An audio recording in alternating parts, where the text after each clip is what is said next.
Has this situation ever happened to you? Have you ever been a victim of an empty fridge, or someone you know been a victim of an empty fridge? It's terrible. There's no food.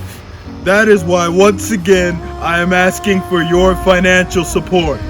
Help me put food in my fridge so that I don't go hungry. Snacks. I like a lot of snacks.